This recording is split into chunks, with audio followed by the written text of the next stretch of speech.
వచనం ఆఖరి లైన్. 1 సమూయేలు 2వ అధ్యాయం 30వ వచనం ఆఖరి లైన్. నన్ను గణపరచు వారిని నేను గణపరిచేదును.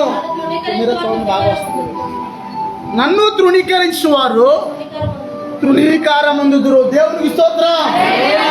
అందరూ చెప్తుంది దేవునికి స్తోత్రం. దేవుని వాక్యం సెలవిస్తుంది, నన్ను గణపరిచే వారిని నేను గణపరుస్తాను, నన్ను ఎవరైతే తృణీకరిస్తారో వాళ్ళందరూ కూడా తృణీకారం పొందుతారు. దేవునికి స్తోత్రం. దేవుడిని గణపరచడం 2 రకాలుగా గణపరచవచ్చు. ఒకటి, బహిరంగంగా సంఘంలో, సమాజంలో, మనుషులు ఎదుట, లేకపోతే సేవకులు ఎదుట, సంఘం ఎదుట, బంధువులు ఎదుట ఈ లోక సంబంధంగా గణపరచవచ్చు. రెండోది ఎక్కడ గణపరచవచ్చు అమ్మా చెప్పండి అమ్మా? రెండోది ఎక్కడ కనపరచొచ్చు దేవుణ్ణి చెప్పనా? రెండవది నీ అంతరంగంలో కూడా దేవుణ్ణి కనపరచొచ్చు. ఆమేనండి. దేవునికి స్తోత్రం. ఇప్పుడు బయట అనుకోండి, ఉదాహరణకి ఎవరైనా వచ్చి ఏదైనా సందర్భం చెప్తే, అమ్మో మా ప్రభు చాలా గొప్ప దేవుడు, ఆయన మూలానే ఈ రోజున మేము ఇలా ఉన్నాము అని అంటాం. అది కనపరచడమే. అవునా? మరి అంతరంగంలో ఎలా కనపరుస్తావు దేవుణ్ణి నీవు? అయ్యా ఏనండి, నిద్రపోకండి. దేవునికి స్తోత్రం. అంతరంగంలో ఎలా కనపరుస్తావు దేవుణ్ణి? ఈ మధ్య కాలంలో నేను ఆరాధనకి అశ్వరావుపేట ప్రాంతానికి, అది మన రాష్ట్రం కాదు, గతంలో మన రాష్ట్రం, ఇప్పుడేమో తెలంగాణ రాష్ట్రం, సేవా పరిచయ నిమిత్తం వెళ్ళి వచ్చేటప్పుడు సుమారుగా రాత్రి 7:30 పాదకు 8 అయ్యే టైంలో వస్తున్నప్పుడు విపరీతమైన చలి. ఓ పక్కన లారీలు, ఓ పక్కన దుమ్ములో ధూళిలో విపరీతమైన చలి. ఆ చలిలో కూడా నేనేమనుకున్నానంటే, ప్రభా ఈ చలి కాదయ్యా, ఎంత చలైనా నీ కోసం భరిస్తానయ్యా అని బండి తోలుతున్నాను. నేను బండి తోలుతున్నాను, నా అమ్మాయిలేమో సత్యం ఉన్నాడు, ఉన్నావు కదా ఈ రోజున. బండి తోలుతున్నాను, నేను అనుకున్నాను ఎంత చలైనా నీ కోసం భరిస్తానయ్యా అని అనుకుందాన్ని. జిమ్మని పరిశుద్ధాత్మ నన్ను తాకింది. ఒక్కసారి ఒళ్ళు జలజరించింది. ఒకసారి దేవుని స్తోత్రం. ఎంత చలైనా భరిస్తానయ్యా నీ కోసం అని అనుకో. ఎవరన్నారు ఈ మాట? ఎవరన్నారు ఈ మాట? దేవునికి స్తోత్రం. చెప్తుంది దేవునికి స్తోత్రం. ఆ యొక్క ఒక అన్యురాలు బైబిల్లో పాత నిబంధనలో దేవుణ్ణి ఎవరన్నా గణపరిచారని చూస్తే ఒక అన్యురాలు ఉంది. ఎవరు అమ్మా? ఒక అన్యురాలు, ఒక దేవుని గురించి తెలియని వ్యక్తి, ప్రభు గురించి తెలియని వ్యక్తి, ఒక విగ్రహారాధన సంబంధంగా ఉన్న వ్యక్తి, ఒక నామకార్థంగా ఉన్న వ్యక్తి దేవుడి గురించి దేవుని పిల్లలతోనే చెప్తుంది, అమ్మో మీ దేవుడు చాలా గొప్ప దేవుడు అని చెప్తుంది ఏకంగా. దేవునికి స్తోత్రం. ఎవరన్నా అన్యులు మన దగ్గరకు వచ్చి, అమ్మా నువ్వు నమ్మిన దేవుడు చాలా గొప్పవాడమ్మా అన్నారు అనుకో, ఎలా ఉంటుంది అమ్మా? చెప్పండి, ఎలా ఉంటుందమ్మా? చాలా సంతోషం కాదు అసలు. హృదయం మనం ఇంతలో కూడా ఇంతలో అయిపోద్ది, ఇంతోడు అంత అయిపోతుంది, మనం ఆకాశంలో నడుస్తాం. చూసావా? అది నా ప్రభు గొప్పతనం. దేవునికి స్తోత్రం. ఆ యొక్క యెహోషువ గ్రంథము 2వ అధ్యాయము 9వ వచనం చదువుకుంటే, యెహోషువ గ్రంథము 2వ అధ్యాయము 9వ వచనం. ఓ thank you Jesus, thank you Lord. 2వ అధ్యాయము 9వ వచనం. యెహోవా ఈ దేశమును మీకు ఇచ్చుచున్నాడని, నీ వలన మాకు భయం పుట్టుతుందని,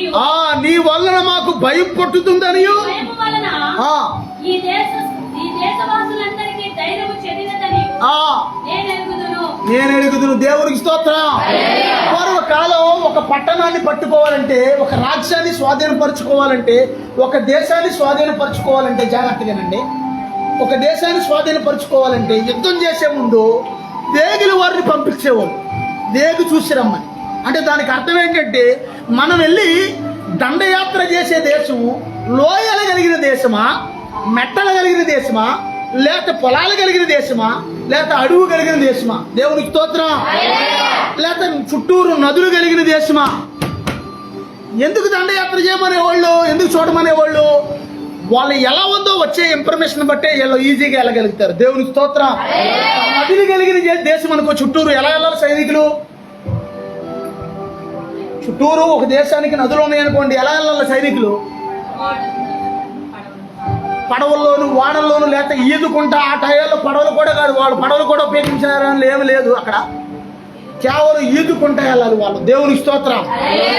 అదే లోయలు కలిగిన దేశం అనుకో, దిగి ఎక్కి వెళ్ళాలి.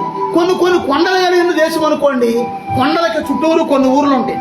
అంటే ఇంకా మీకు క్లియర్గా చెప్తాను అర్థమయ్యేటట్టు. గుంటిపల్లి తెలుసు కదా, గుంటిపల్లి దగ్గర ఒక కొండ ఉంది. కొండ ఇటు పక్కన ఊరేమో గుంటిపల్లి. కొండ ఎక్కి కొండ అడవి దిగితే కొత్తగూడెం. దేవుని స్తోత్రం. అర్థమవుతుందా? కొండకి చుట్టూరు కూడా ఊర్లు ఉంటాయి. దేవునికి స్తోత్రం.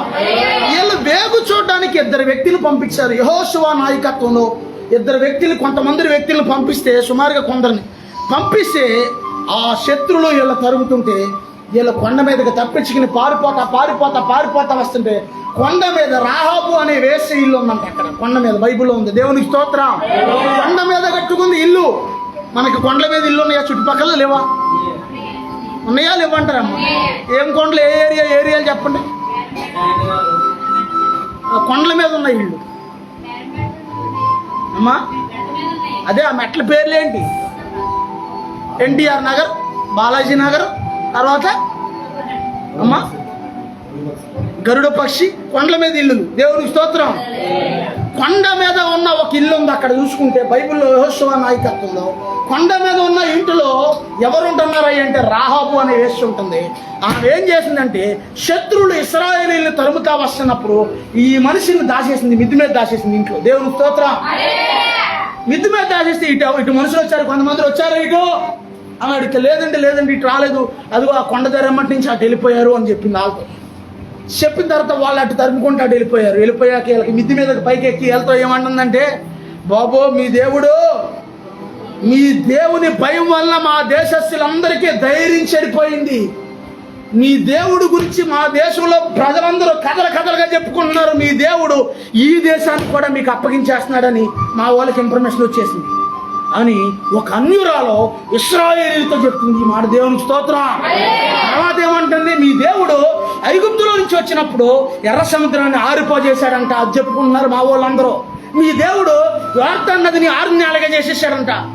ఆ యొక్క ఓగు రాజుని, ఆ యొక్క కొందరు రాజులందరినీ కూడా హతం చేశాడంట అని ఎన్ని చెప్పుకుంటున్నారు అని చెప్పి, కథలుగా చెప్పుకుంటున్నారు అని చెప్పి, పైగా ఏమంటుందంటే, పైన ఆకాశం అందైనను ఆయనే దేవుడు, కింద భూమి అందైనను ఆయనే దేవుడు అని మాట్లాడుతుండేమో ఈ రాహాబు. దేవునికి స్తోత్రం.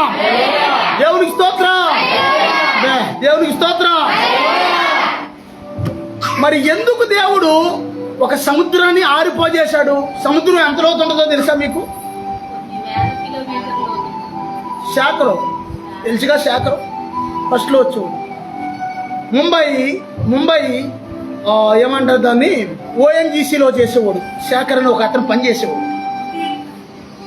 అతను ఏమనేవాడు అంటే, సముద్రం ఎంత లోతు ఉంటుందయ్యా శేఖరు అని అడిగితే అతను అన్నాడు, అయ్యగారు ఇక్కడి నుంచి దేవుని పిల్ల అంత దూరం ఉంటుందండి, సుమారుగా 10 కిలోమీటర్ల లోతు ఉంటుందండి. కొన్ని సంవత్సరాలకు లోతు అసలు తెలియదండి ఎంత లోతు ఉంటుందో. కొన్ని ఆటలకైతే మేము పనిచేసే కాడ 10 కిలోమీటర్ల లోతు ఉంటుందండి కిందకి అన్నాడు. దేవుని స్తోత్రం. 10 కిలోమీటర్ల లోతు ఉంటుందండి. అక్కడి నుంచి పిల్లర్లు వేసుకుని దానికి స్వింగ్ యాక్షన్ వేసుకుని తీసుకొచ్చి పైన ఒక వాడ లాంటిది నిర్మిస్తారండి. అది గాలి వస్తే అలలు వస్తే ఇలా ఊగుతుంటుందండి, గుండెలు జారిపోతూ ఉంటాయండి అంటున్నాడు. దేవుని స్తోత్రం. ఇలా ఊగిద్దంట అది గాలి వచ్చినప్పుడు సముద్రంలో ఎలాగా ఇలా ఊగుతున్నప్పుడు గుండెలు జారిపోతాయండి అని చెప్పాడు అతను. ఈ సముద్రాన్ని ఆరిపోజేశాడు మీ దేవుడు అని ఈ రాహాబు అంటుంది.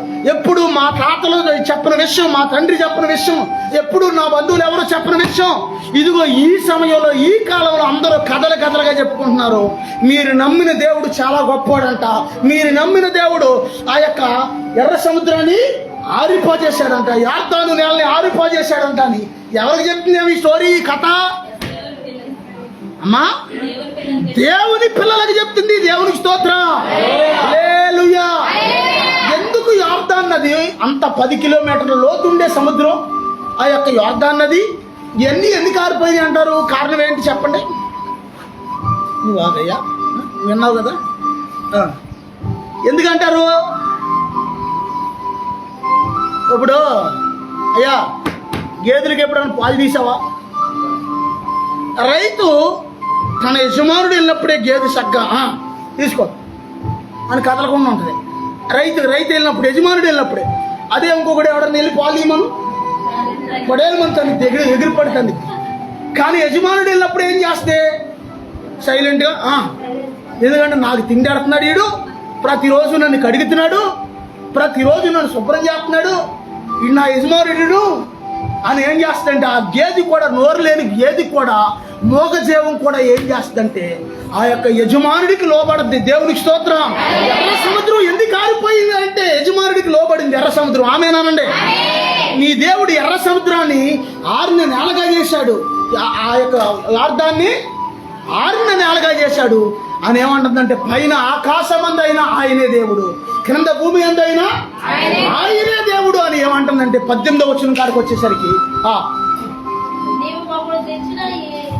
18వ వచనంలో ఆమె ఆ యొక్క ఇప్పుడు ఇశ్రాయేలీలు మాట్లాడుతున్నారు. ఇందాక రాహాబు మాట్లాడింది కదా, ఇప్పుడు ఇశ్రాయేలీలు మాట్లాడుతున్నారు. ఏమని మాట్లాడుతున్నారు? ఎలా తప్పించిందంటే వాళ్ళని కిటికీలో నుంచి తాడేసి తాడి కట్టి కిటికీలో నుంచి ఆ లోయలోకి దింపేసింది వాళ్ళని. ఈ కొండ దిగి ఇటు నుంచి పారిపోండి, ఇటు అయితే మిమ్మల్ని ఎవరో పట్టుకోలేరు అని అన్నాక అప్పుడు ఏమంటున్నారంటే వాళ్ళు, నీవు ఏ కిటికీలో నుంచి అయితే మమ్మల్ని దింపావో, జాగ్రత్తగానండి, ఏ కిటికీలో నుంచి అయితే మమ్మల్ని దింపావో, ఈ యొక్క వాక్యంలో ఉన్న సారాంశం ఆ యొక్క ఫైనల్కి వచ్చేసరికి మీకు అర్థమైంది. దేవునికి స్తోత్రం. ఏ కిటికీలో నుంచి అయితే దింపావో ఆ కిటికీకి ఎర్రదారం కట్టుంచు.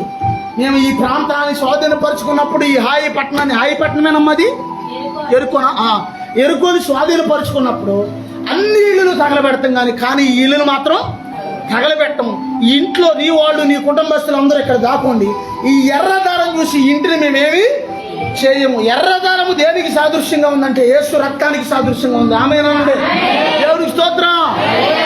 దేవునికి స్తోత్రం. ఎర్రదారము యేసు రక్తానికి సాదృశ్యంగా ఉంది.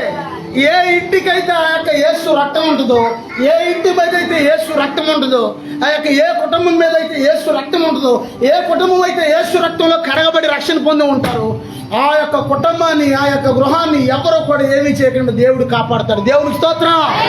అందరూ చెప్తాం దేవునికి స్తోత్రం. యేసు రక్తము రక్తము రక్తము, యేసు రక్తము రక్తము రక్తము. అందరూ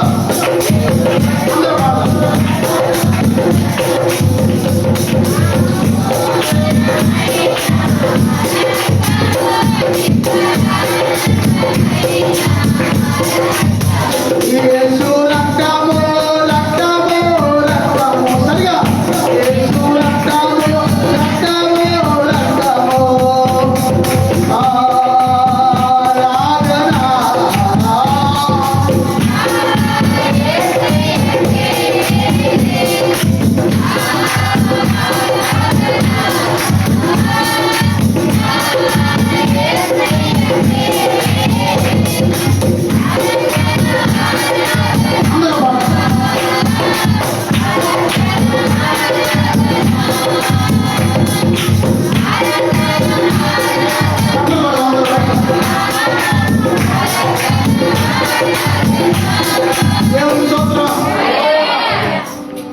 తర్వాత కొంతకాలానికి ఆ పట్టణాన్ని ఇశ్రాయేలీయులు స్వాధీనపరుచుకున్నప్పుడు ఏ ఇంటి కిటికీకి అయితే ఎర్రదారం కట్టబడి ఉందో ఆ ఇంటిని వదిలేశారు. ఆ ఇంట్లో రాహాబు వాళ్ళ రక్త సంబంధులందరూ, బంధువులందరూ వచ్చి ఆ ఇంట్లో దాక్కున్నారు. దేవునికి స్తోత్రం. ఎందుకంటే వాళ్ళ దేవుడైన మన దేవుడైన యెహోవా పేరట మీకు ఆనబెడతాము, ఈ ఇంటిని మేమేమి చేయము అన్నారు. దేవునికి స్తోత్రం. చివరగా ఈ రాహాబు ఏమైందయ్యా అంటే అప్పుడు దాకా లోకానుసారంగా ఒక అన్యురాలుగా లోకానుసారంగా బ్రతికిన వ్యక్తి విశ్వాసంతో మాట్లాడింది కాబట్టి ఆ మాటలు దేవుడు అన్నాడు, దేవుడిని కనపరిచింది కాబట్టి ఇశ్రాయేలీలో ఒక అతను ఆమెను చేసుకున్నాడు, పెళ్లి చేసుకున్నాడు. ఎవరిని? రాహాబుని. ఇప్పుడు ఆడపిల్ల పెళ్లి చేసుకుంది అనుకోండి, భర్త ఇంటి పేరు వస్తా లేకపోతే వేరే వాళ్ళ ఇంటి పేరు వస్తా? ఇప్పుడు ఈ అన్యురాలు ఏమైపోయింది? ఇప్పుడు ఇశ్రాయేలీని పెళ్లి చేసుకుని ఇశ్రాయేలీ రాలుగా మార్చబడింది. దేవునికి స్తోత్రం. అంటే ఇందులో ఉన్న మర్మం ఏంటంటే నువ్వు విశ్వాసంతో నువ్వు మాట్లాడే దాన్ని బట్టి కూడా నువ్వు దేవుడిని గణపరిస్తే దాని ఫలితం నువ్వు పొందుకుంటావు. ఆమేనా? కొంతమంది అక్కడక్కడ అవిశ్వాసులు ఉంటారు. ఏం దేవుడు నమ్మ, దేవుడు నమ్ముకున్నాక మాకేమి? నిజమా? దేవుడు నమ్ముకోని వాళ్ళ పరిస్థితి ఎలా ఉందో చూడండి. ఏనండి, జాగ్రత్తగా దేవుడిని నమ్ముకోకుండా ఉన్న వాళ్ళ పరిస్థితి ఎలా ఉందో చూడండి. ఈ మధ్యన ఒక ఆయన అంటున్నాడు నాతో, ఏంటోనండి పాస్టర్ గారు, మీ దేవుడు నమ్ముకున్న వాళ్ళే బాగుంటున్నారు ఎక్కడ చూసినా, వాళ్ళంతకంతకే అన్ని విషయాలు ఏది పట్టుకున్నా వాళ్ళు కలిసి వచ్చేస్తున్నారు మీ దేవుడు నమ్ముకున్న వాళ్ళకి, ప్రార్థనకి వెళ్ళే వాళ్ళకి అంటున్నాడు ఒక ఆయన. దేవునికి స్తోత్రం, హల్లెలూయా. అది యేసయ్యలో ఉన్న స్పెషల్. కొంతమంది ఏం చేస్తారంటే దేవుణ్ణి నమ్మని వాళ్ళు డాంబికత్వం ప్రదర్శిస్తారు. అక్కడ డాంబికత్వం అంటే దానికి అర్థం ఏంటనుకుంటున్నారు? మేము బాగానే ఉన్నాం, సింహంలాగా ఉన్నాం, లోపల చూస్తే పైన సింహం వేసం, లోపల ఇంటికి వెళ్ళాక తీస్తే పిల్లేసం. డాంబికత్వం ఉంది చాలా చోట్ల, కానీ మనకి డాంబికత్వం అక్కర్లా. మనది ఉన్నది ఉన్నట్టుగానే చెప్తాం. దేవునికి స్తోత్రం. మన దేవుడు మనల్ని ఆశీర్వదిస్తాడు, ఆమేనండి. మన దేవుడు మన స్థితిగతులు మారుస్తాడు, ఆమేనండి. మన పరిస్థితి మొదలు కొద్దిగా ఉండి తొదక మహాభివృద్ధిని తీసుకొస్తాడు, ఆమేనండి. దేవుడు ప్రాపసీగా మాట్లాడుతున్నాడు. దేవునికి స్తోత్రం, హల్లెలూయా. దేవుడు మన దుఃఖాన్ని సంతోషంగా మారుస్తాడు ఆయన, ఆమేనండి. మనకన్నింటినీ దేవుడు నాట్యంగా మారుస్తాడు, ఆమేనండి. మన పరమ వైద్యుడు యేసయ్య, ఆమేనండి. దేవునికి స్తోత్రం. కొన్ని డాక్టర్ల వల్ల అవని కూడా యేసయ్య వల్ల ఈ ఆమేనండి. దేవునికి స్తోత్రం. తర్వాత పాత నిబంధనలో రాహాబును చూసు, కొత్త నిబంధనలో కూడా ఒక ఆమె ఉంది దేవుణ్ణి కాపాల్సిన వ్యక్తి. ఎవరు అమ్మా చెప్పండి? ఎవరు చదువుతున్నారా? బైబిల్ చదువుతున్నారమ్మా రోజు? పౌలు కరెక్ట్గా ఒప్పుకుంటున్నాడు, లేదండి బైబిల్ చదవట్లేదు. యథార్థంగా ఒప్పుకోవాలి వాళ్ళకి. దేవునికి స్తోత్రం. ప్రతిరోజు బైబిల్ చదవాలి. కొత్త నిబంధనలో ప్రభుని అసలు గణపరిచిన వ్యక్తి మత్తయి సువార్త 26 అభిషేక్తిని అభిషేకించిందాము. ఎలాంటిదో చూడాలి. ప్రజలందరినీ అభిషేకించేవాడు ఆయన, దేవుడి సేవకులను అభిషేకించేవాడు ఆయన, ప్రభు అయిన యేసయ్య. ఆయన్నే అభిషేకించిందామా. దేవునికి స్తోత్రం. అందరూ చెప్తాం దేవునికి స్తోత్రం. 26:6 యేసు బేతనియాలో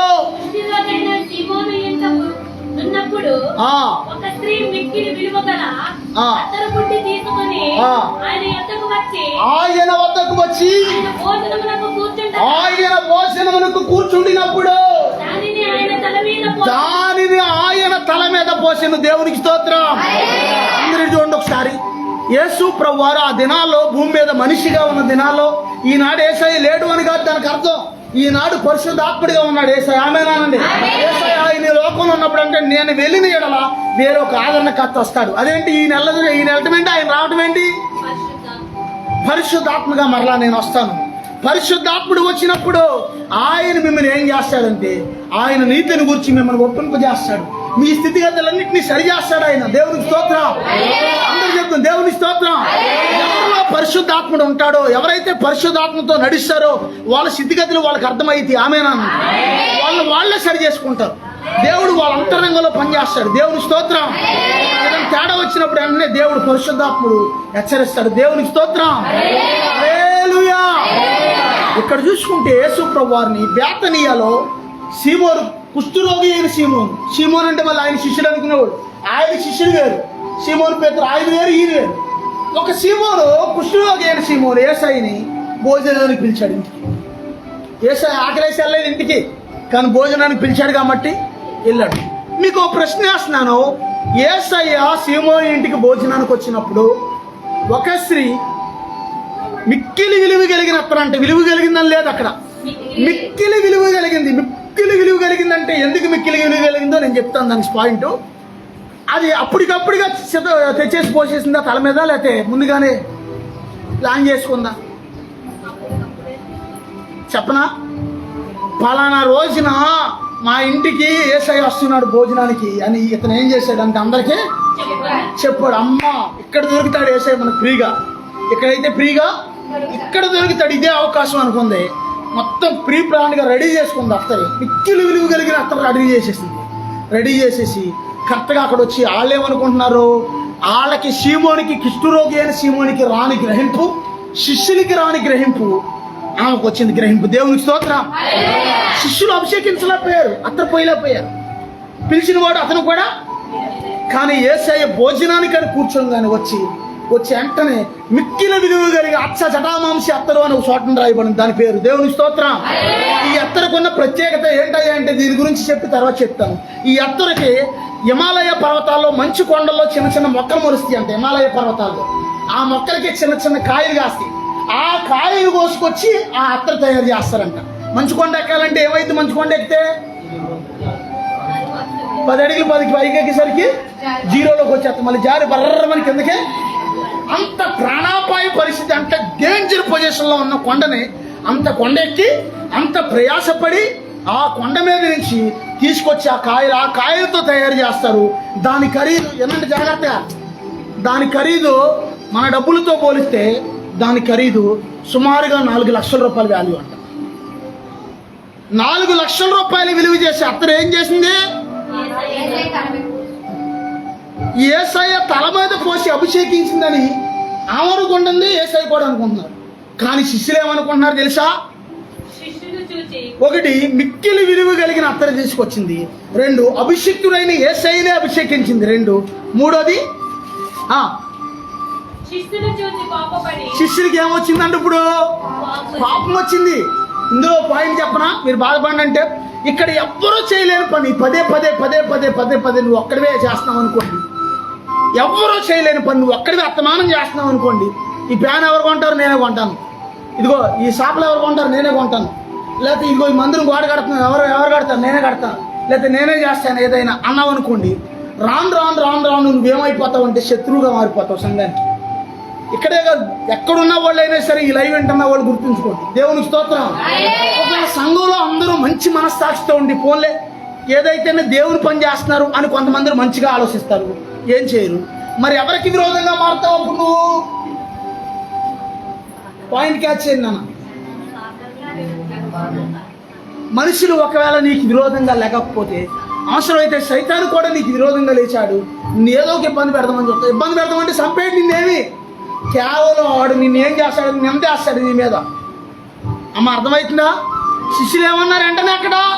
కోపపడి ఈ నష్టమే కోపం వచ్చిందంట. ఎందుకు కోపం వచ్చింది?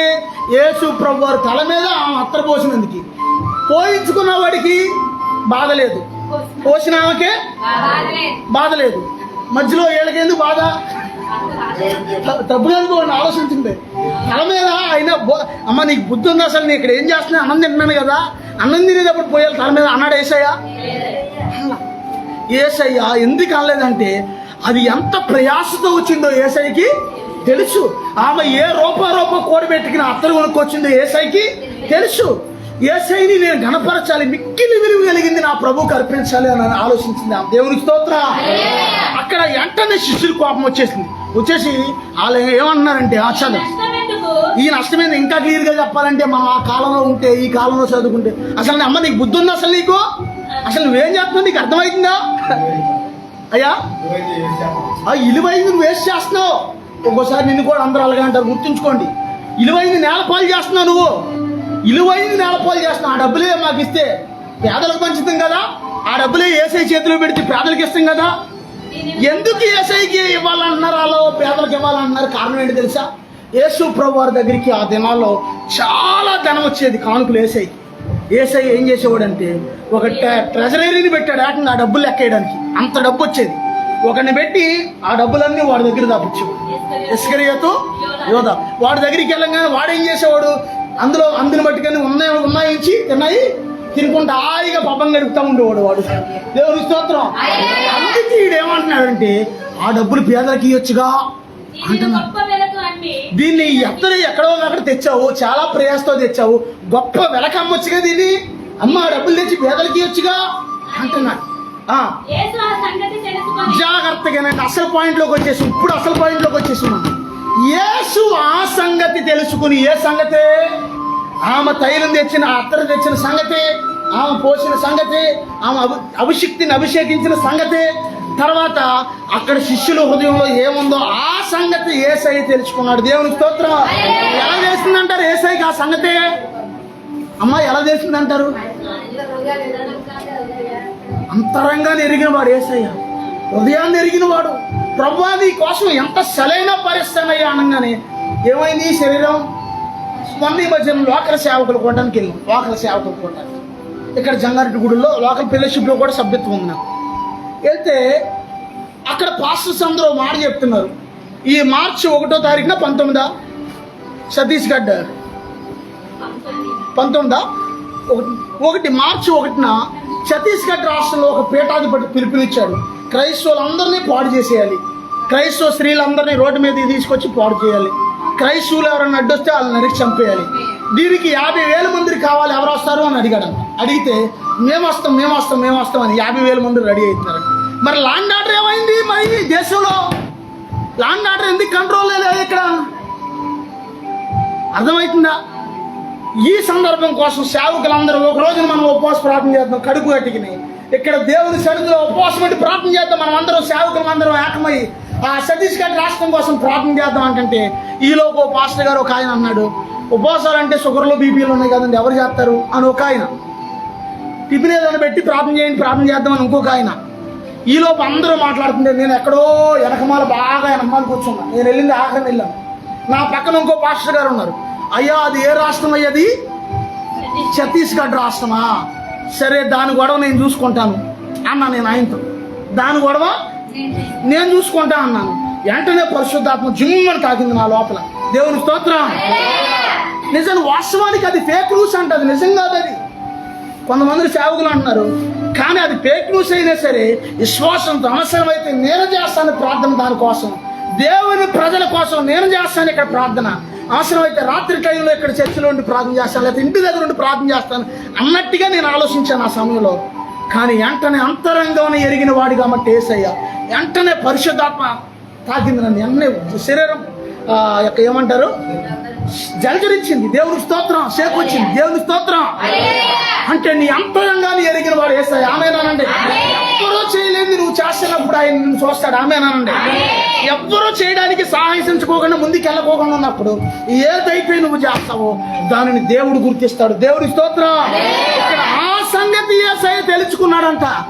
ఆ సంగతి యేసయ్య శిష్యుల హృదయంలో ఉన్న సంగతే, సీమోను ఆ యొక్క కుష్ఠరోగి అయిన సీమోను హృదయంలో ఉన్న సంగతే, ఆ సంగతి యేసయ్య తెలుసుకుని ఏం చేశాడంటే ఈ స్త్రీ నా విషయమై ఒక మంచి కార్యము చేసెను.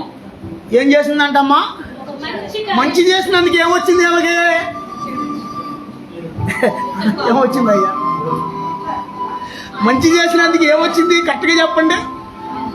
మంచి కార్యం చేసింది అన్నాడు యేసయ్య. మంచి కార్యం చేసినందుకు నింద వచ్చింది ఆమెకి. ఏమంటున్నారు శిష్యులు? నిందేశారు ఆమె మీద. ఎందుకు నువ్వు ఎలాంటి పని చేస్తున్నావు? అదేదో అమ్మి వేరే ఆ వెల తెచ్చి ఇవ్వచ్చుగా, అలా చేయొచ్చుగా, ఇలా చేయొచ్చుగా అని ఎవరిష్టం వచ్చినట్టు వాళ్ళు మాట్లాడుతున్నారు అక్కడ. కానీ ఆ సంగతి యేసయ్య తెలుసుకున్నాడు. దేవునికి స్తోత్రం. ఆ సంగతి యేసయ్య తెలుసుకుని ఏమంటున్నాడంటే ఈ స్త్రీ మంచి కార్యం చేసింది, ఈ స్త్రీ మంచి పని చేస్తుంది అన్నాడు యేసయ్య అక్కడ. అని ఏమంటున్నాడు? ఏమను మీరు ఎందుకు తొందర పెడుతున్నారు?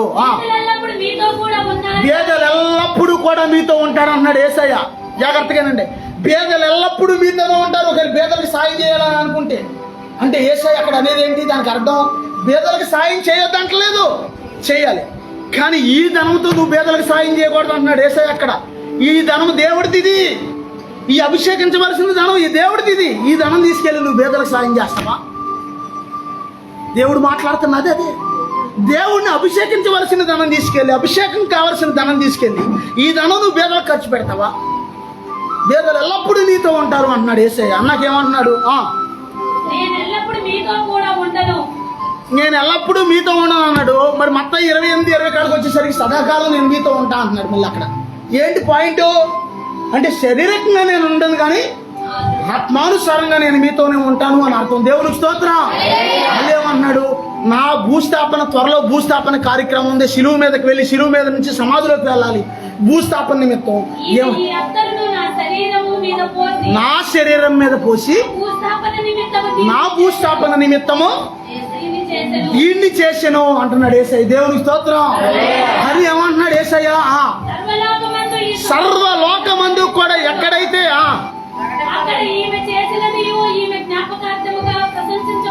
దేవునికి స్తోత్రం. ఈమె చేసిందంతా కూడా జ్ఞాపకార్థంగా ప్రశంసించబడద్దు అంటున్నాడు యేసయ్య. ఆమేనండి. దేవుని కొరకు చేసింది ఏది వృధా అవ్వదు. ఆమేనండి. తన నామ నామమును బట్టి చూపిన ప్రేమను మరుచుడుకు దేవుడు అన్యాయస్తుడు కాడు. ఆమేనానండి. మన దేవుని కొరకు ఏదైనా చేసి మనం మర్చిపోతామేమో కానీ దేవుడు మర్చిపోడు. ఆమేనానండి. దేవుడికి స్తోత్రం. 30 సంవత్సరాల క్రితం ఎవరన్నా పాస్టర్ గారు వచ్చి, ఏంటి అయ్యా రామారావు గారు, మేము డ్రమ్ కొనుక్కుందాం అనుకుంటున్నామండి, డ్రమ్ ఏమి లేదండి, మాకు ఏదన్నా సాయం చేయండి, ఏదన్నా అర్పణ ఏదైనా వేయండి అంటే వెంటనే ఎంత అయితేనే డ్రమ్ కానీ అడిగి ఒక 800 అయినా 1000 రూపాయలైనా 1200 అయినా ఆ డ్రమ్కి కావాల్సిన డబ్బులు ఈయన ఇచ్చేవాడు. ఈయన దేవునికి స్తోత్రం. ఈయన అవన్నీ కూడా నన్ను మనుషులు చూడాలి, మనుషులు గుర్తించాలని అనుకోలా. ఈయన వంతు ఈయన చేశాడు, అన్నీ కూడా ముగించుకున్నాడు, దేవుని పిలుపు అందుకున్నాడు, వెళ్ళిపోయాడు. ఒక రోజున ఒక మీటింగ్లో ఒక చోటుకి వెళ్తే అక్కడికి ఫస్ట్లో మా ఇంటికి వచ్చిన పాస్టర్ గారు ఒక ఆయన అక్కడ ఉన్నాడు. ఆయన ఏమంటున్నాడంటే, ఆయన ఒక రోజు నా మధ్యకాలం మా నాన్నగారు లేని తర్వాత జరిగింది. నేను మీటింగ్కి వెళ్తే ఆయన అంటున్నాడు, నిజంగా ఒకప్పుడు వీళ్ళ ఇంటికి వెళ్ళినప్పుడు నేను ఆయన సొరుగులో నుంచి ఏ కాగితం వస్తుందో కూడా చూసేవాడు కాదు. వెనక ముందు సొరుగులో ఇలా చేయబెట్టి ఏదొస్తే అది ఇలా తీసి బైబిల్లో పెట్టేసేవాడు. అలాగా అది చిన్న కాగితమా పెద్ద కాగితం అని చూడకుండా అలా చేసేవాడు ఆయన నాన్నగారు ఒకప్పుడు. నిజంగా అదే కుటుంబంలో నుంచి దేవుడు ఈ రోజున ఒక సేవకుని మళ్ళీ లేపాడు. దేవుడు నిజంగా చాలా గొప్ప దేవుడు అని ఒక దైవజనుడు సాక్ష్యం ఇస్తున్నాడు ఈ సందర్భం. దేవునికి స్తోత్రం. అంటే మనుషులు ఉన్నా లేకపోయినా గుర్తుంచుకోండి, నువ్వు చేసింది నువ్వు ఉన్నా లేకపోయినా సరే నీ గురించి అక్కడక్కడ చెప్పుకునేటట్టుగా దేవుడు చేస్తాడు. ఆమేనానండి. చరిత్రలో నిలిచిపోవటం అంటే అదే. దేవునికి స్తోత్రం. హల్లెలూయా. ఉన్నా లేకపోయినా మన గురించి సందర్భం దేవుడు, ఎందుకంటే నీతిమంతుని జ్ఞాపకం చేసుకోవటం ఆశీర్వాదము. దేవునికి స్తోత్రం. అలాగే దేవుడు ఏం చేస్తాడంటే ఆయన ప్రజలను జ్ఞాపకం చేస్తాడు. దేవునికి స్తోత్రం. హల్లెలూయా. అందుకే మనం ఏం చేయాలంటే ఆ సంగతి దేవుడు విన్నాడు. 4వది 5వది ఏం చేశాడు, మంచి కార్యం చేస్తుందేమో ఏమని మీరు తొందర పెట్టవద్దు అంటున్నాడు యేసయ్య. దేవునికి స్తోత్రం. అందుకే నీ జీవితంలో దేవుని కొరకు నువ్వు బ్రతికున్నప్పుడే ఏం చేయాలి, ఇటు చూడండి అందరూ, ఏం చేయాలి, లేకపోతే నేను బ్రతుకున్నంత వరకు ఏం చేయాలి, మంచి కార్యం చేయాలి. దేవుని కొరకు మంచి కార్యం, దేవుని కొరకు మంచి పనులు చేయాలి. మనం చరిత్రలో నిలిచిపోయే పనులు చేయాలి. దేవునికి స్తోత్రం. హల్లెలూయా. దేవునికి స్తోత్రం. యేసయ్యా యేసయ్యా యేసయ్యా యేసయ్యా యేసయ్యా.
చాలా ఇంపార్టెంట్ విషయం దేవుడు చెప్తున్నాడు. దేవుని స్తోత్రం. మనం ఉన్నా మనం లేకపోయినా మన పేరు చరిత్రలో ఉండాలి. అలాగ ఉన్న వాళ్ళు ఎవరన్నా ఒకరి పేరు చెప్పండి. ఈ మధ్యనే చెప్పాను. దేవునికి స్తోత్రం. దేవునికి స్తోత్రం. అది ఎవరికో కానీ నిజంగా దేవుడు ఆ కృప ఎవరికో కానీ ఇవ్వడది. అది నిజంగా దేవుడు కృపది. Abraham Lincoln. ఇప్పుడు మనకైతే రకరకాల జాతులు ఇక్కడ ఇండియాలో. అమెరికాలో తెల్ల జాతోళ్ళు, నల్ల జాతోళ్ళు, తెల్లోళ్ళు నల్లోళ్ళు 2 గ్రూపులు ఉండి, ఈ తెల్లోళ్ళు ఈ నల్లోళ్ళని ఎప్పుడు కూడా తుక్కుపట్టి ఉంచుతూ ఉండేవాళ్ళు. ఆధిపత్యం చేస్తా వీళ్ళ మీద, వీళ్ళని ఎదగనిచ్చేవాళ్ళు కాదు ఈ నల్లోళ్ళని. అయితే ఆయన ప్రధానమంత్రి అయిన తర్వాత, ప్రెసిడెంట్ అయిన తర్వాత ఆయనకు ఆలోచన వచ్చింది, అయ్యో ఆడు నల్లగా ఉన్నా తెల్లగా ఉన్న అందరం ప్రజలమేగా. నల్లగా ఉన్న వాడికి ఏమన్నా ఒక కన్ను ఎక్స్ట్రా ఉందా, ఒక చెవి ఎక్స్ట్రా ఉందా? మనకున్నాయే, మనకున్న కళ్ళు ఆడుకున్నాయి, మనకున్న చేతులు ఆడుకున్నాయి అని ఆలోచించి యేసయ్య ఇలా చూపించలేదు. ఎక్కడ కుష్ఠరోగులు పిలిస్తే వెళ్ళి కుష్ఠరోగులలో కూడా భోజనం చేశాడు యేసయ్య.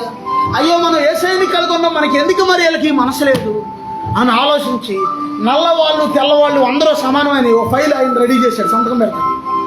అబ్రహాం లింకన్ గారికి వార్నింగ్ ఇచ్చారంట, అబ్రహాం లింకన్ నువ్వు ఆ ఫైల్ ఆమోదిస్తే కనుక నిన్ను చంపేస్తామన్నారంట. ఆయన ఏమన్నాడంటే, నన్ను చంపేసినా పర్లేదు, అందరినీ సమానం చేసేస్తానని చెప్పి ఆ ఫైల్ మీద సంతకం పెట్టి చనిపోయాడు. సంతకం పెట్టిన తర్వాత ఆయన్ని షూట్ చేసేసారు. ఆయన తుపాకు బుల్లెట్ ఆయనకి తల్లో నుంచి ఆ యొక్క మెడలోకి వెళ్ళిపోయింది. స్పాట్లో చనిపోయాడు. సంతకం పెట్టాకే చనిపోయాడు ఆయన. ఫైనల్ సంతకం పెట్టి ఆ ఫైల్ మీద.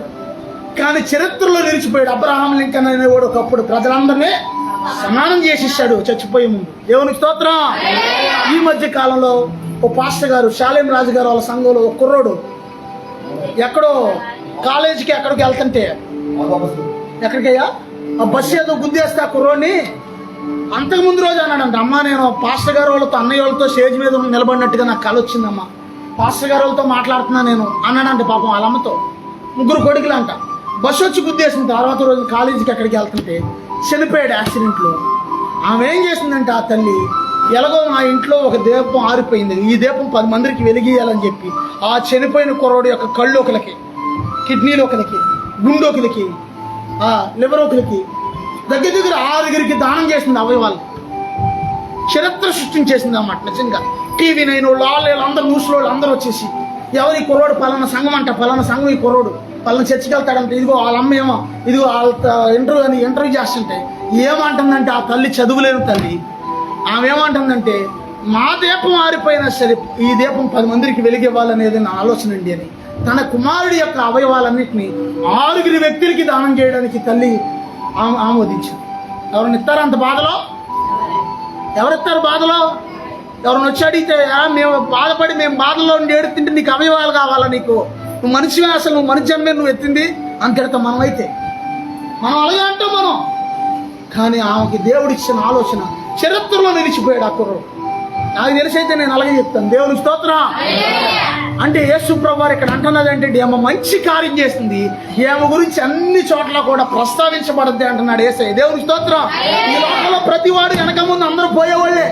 మహా అయితే 70-80 సంవత్సరాలు, ఆల్రెడీ సుమారుగా 40, ఈజీగా 40, మీరు కొంతమంది 45-50 ఉన్నవాళ్ళు కూడా ఉన్నారు, వృద్ధులు కూడా ఉన్నారు, 60-70 ఉన్నవాళ్ళు కూడా ఉన్నారు. దేవుని స్తోత్రం. అర్థమైందా?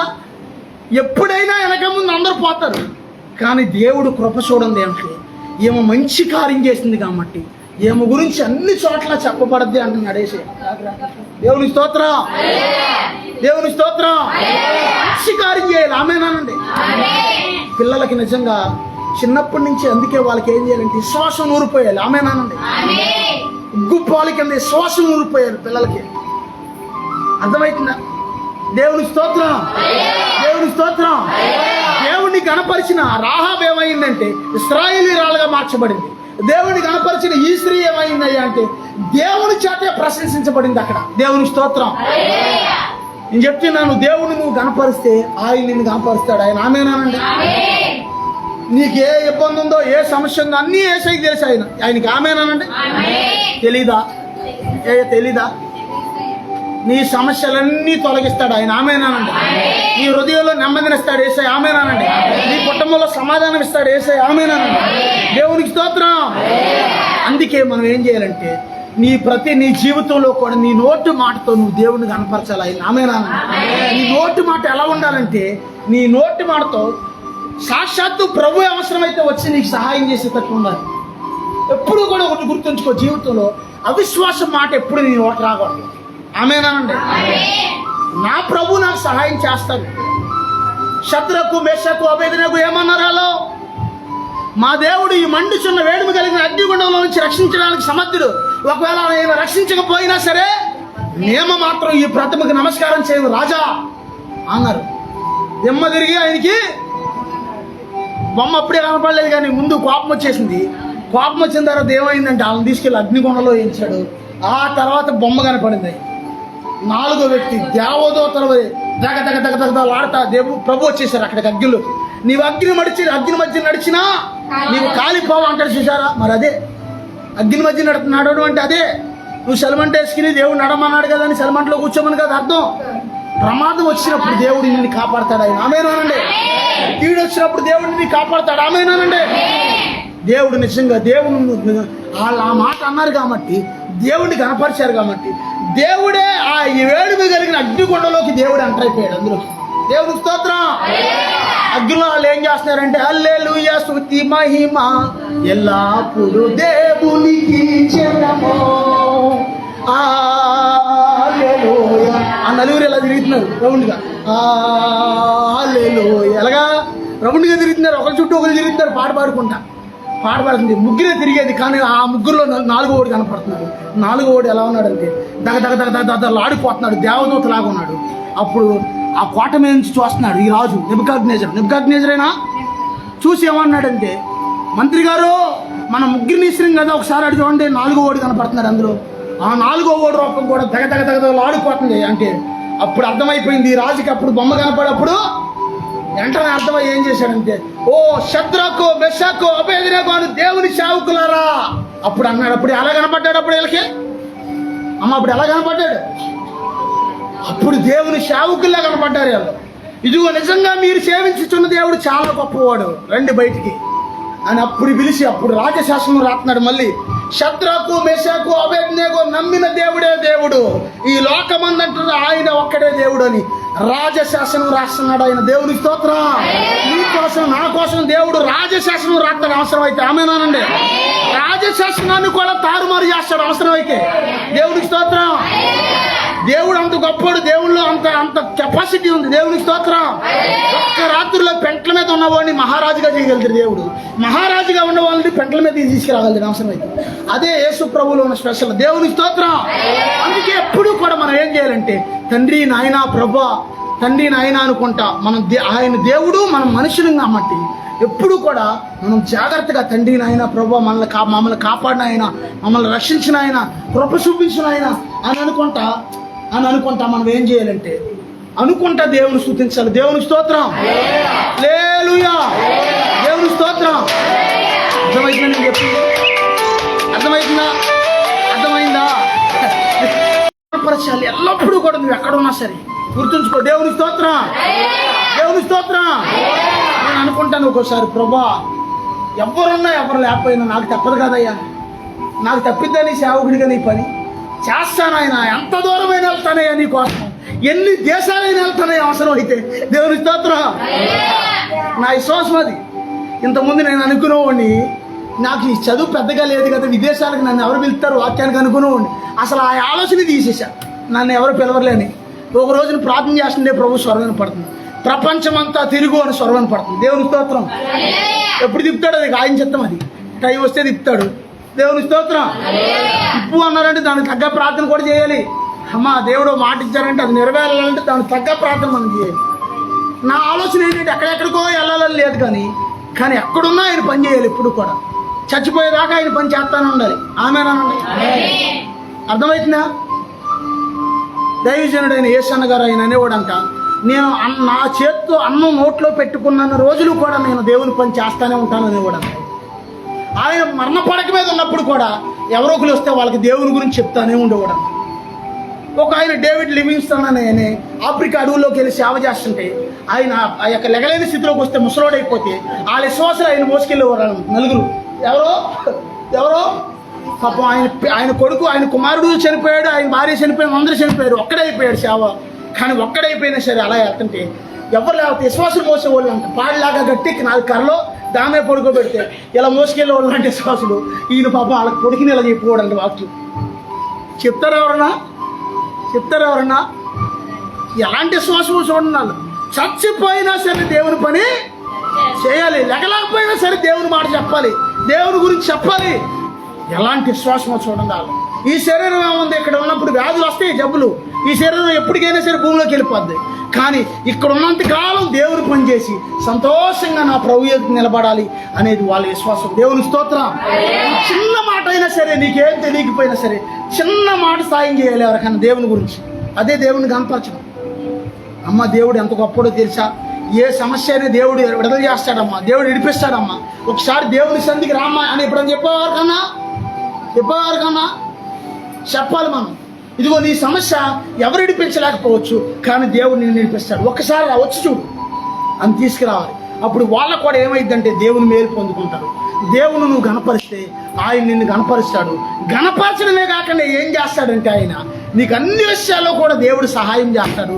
ఆయన కృపచేతను బలపరిచి ఆయన రాకడికి ప్రభు సిద్ధపరుస్తాడు. దేవుడి కొద్ది వాక్యం దీవించును దాకా ప్రార్థన చేసుకుందాం ప్రభు సన్నిధిలో. ప్రభువా నిన్ను గణపరిచే వ్యక్తిగా నన్ను చేయండి. ప్రియమైన తల్లి, ప్రియమైన చెల్లి, ప్రియమైన సహోదరుడా, నువ్వు దేవుడిని గణపరిచే వ్యక్తిగా ఉంటే ఇదిగో దేవుడు నీ ప్రతి అవసరం తీరుస్తాడు. దేవుడు నీ ప్రార్థన ఆలకిస్తాడు. ప్రభు నీకు సహాయం చేస్తాడు. ఇదిగో నీకు ఏది అవసరమో దేవుడికి తెలుసు. ఇదిగో నీకు ఏది ఇవ్వాలో యేసయ్యకి తెలుసు, ఎప్పుడు ఇవ్వాలో యేసయ్యకి తెలుసు. ప్రభువా నీకు వందనాలయ్యా, ప్రభువా నీకు స్తోత్రాలయ్యా, అయ్యా నీకు స్తోత్రాలయ్యా. అమ్మా ఇదిగో రాహబు దేవుడిని గణపరిచింది. ఇదిగో ఆకాశం అందైనా యెహోవాయే దేవుడు, ఇదిగో భూమి అందైనా యెహోవాయే దేవుడు, ఇదిగో ఆయనే దేవుడు అని గణపరిచింది కాబట్టి ఇదిగో రాహబు ఇశ్రాయేలీయురాలుగా మార్చబడింది. ఇదిగో ఒక స్త్రీ అయితే మిక్కిలి విలువ కలిగిన అచ్చ జటామాంసి అత్తరు తీసుకొచ్చి యేసయ్య తల మీద పోసి యేసయ్యని గణపరిచింది.